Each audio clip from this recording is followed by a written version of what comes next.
Hey guys, welcome back to my channel स्वीहस। हम इस वीडियो में करने वाले हैं फ्रूट को। पिछली वीडियो में हमने सीड कंप्लीट कर लिया था। इस वीडियो में हम फ्रूट कंप्लीट करेंगे। तो आई होप आपको इतना नॉलेज मैंने पिछले सेशन में दे दिया है। मेरी राइटिंग अच्छी लग रही है, थैंक यू सो मच। मैंने पिछले लेक्चर में नॉलेज दिया कि जो सीड होती है वो ओव्यूल से बनती है एंड जो फ्रूट होता है वो ओवरी जब राइपन हो जाती है उससे बनता है। तो आफ्टर फर्टिलाइजेशन हमारा फ्रूट बन जाता है, आपको इतना पता होना चाहिए। अब एनसीईआरटी लिखती है कि भाई वो फ्रूट जिसका फॉर्मेशन फर्टिलाइजेशन से, मतलब कह सकते हैं ना कि फर्टिलाइजेशन ऑफ ओवरी अगर हुई नहीं है, मतलब कि फर्टिलाइजेशन होता है तो सीड बनती है और उसके बाद फ्रूट बनता है। बट कुछ कुछ ऐसे हमारे पास होते हैं जिनमें ऐसे फ्रूट जो होते हैं ना, कुछ ऐसे फ्रूट्स भी होते हैं जो कि विदाउट फर्टिलाइजेशन भी एग्जिस्ट करते हैं। जैसे कि आपने बनाना देखा होगा, आपने देखा होगा, फिर ग्रेप्स देखे होंगे। तो सीड नहीं होता, फर्टिलाइजेशन से सीड फॉर्मेशन होता है। तो ऐसे फ्रूट जो फ्रूट्स होते हैं इनमें जो सीड प्रेजेंट नहीं होती।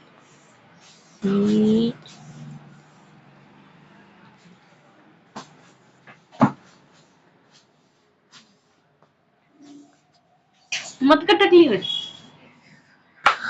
यहाँ पर सीड एब्सेंट होती है। जैसे कि एग्जांपल के लिए बनाना और ग्रेप्स हमारे पास हो जाएंगे, और वाटरमेलन भी होता है, कुछ कुछ जो सीडलेस होते हैं। फिर हमारे पास अगर हम एक स्ट्रक्चर देखें तो हमारी ये सीड होती है। सीड के बाहर हमको देखने को मिलती है फ्रूट। अब फ्रूट पे भी एक कवरिंग होती है।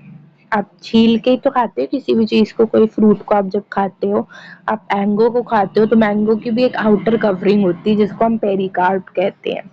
अब ये जो हमारा पेरिकार्प होता है, जो कि फ्रूट वॉल होती है, ये फ्लैशी होता है, ड्राई होता है, थिक होता है, मोटा होता है। तभी तो वो प्रोटेक्ट कर पा रहा है अंदर फ्रूट को खाने वाले स्ट्रक्चर को। ठीक है, तो ये होता है। अब ये जो फ्रूट वॉल यानी कि ये जो हमारा ये जो पेरिकार्प होता है, नाम नहीं लिखा तो मोबाइल से पढ़। हाँ माँ, देखो मैंने लिखा है।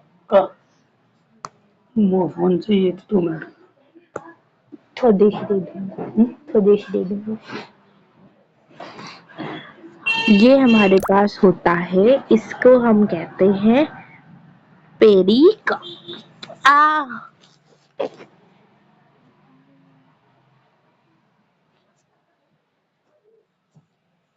इसको हम कह देते हैं pericarp.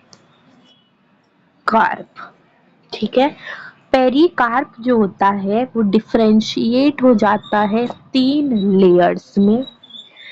Epicarp outer most layer, mesocarp middle most layer, endocarp inner most layer. ठीक है, तो ये जो फ्रूट वॉल होती है ना, इसकी भी 3 लेयर्स होती हैं। जैसे कि हमारा ये मैंगो है, ठीक है।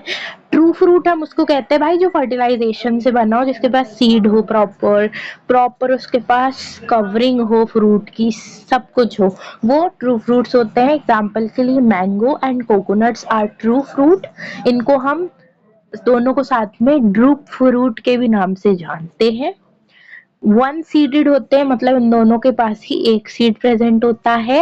एंड ये मोनोकार्पलरी सुपीरियर ओवरी से बनते हैं, और इसी कंडीशन को हम हाइपोगाइनस कंडीशन भी कहते हैं।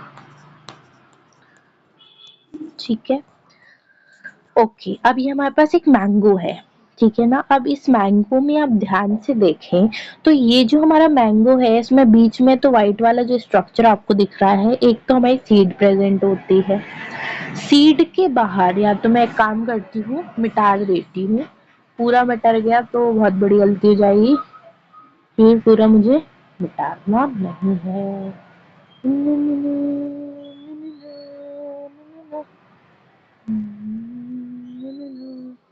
इट वॉज करेक्ट, नहीं ठीक था। हाँ इतना ही ठीक है, ठीक है।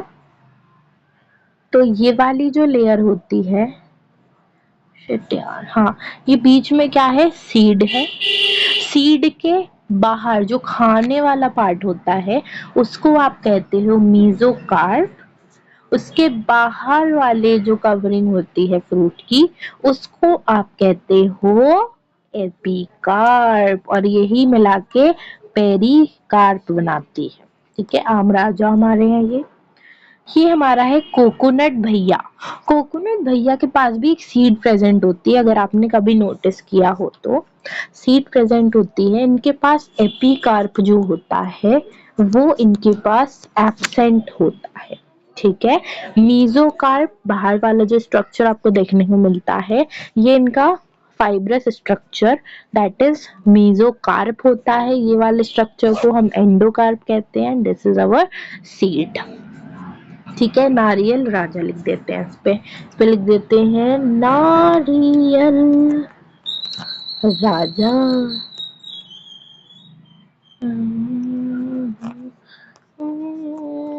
ठीक है, समझ गए आप। बहुत ही प्यारी बात भाई, समझ गए हो तो। अब देखिए इसके नोट्स, अगर आपको स्क्रीनशॉट लेना है तो आप ले लीजिए, बस मैं 1 मिनट आपको और अच्छे से दिख जाए इसके लिए। ओके, आप स्क्रीनशॉट ले सकते हैं आप।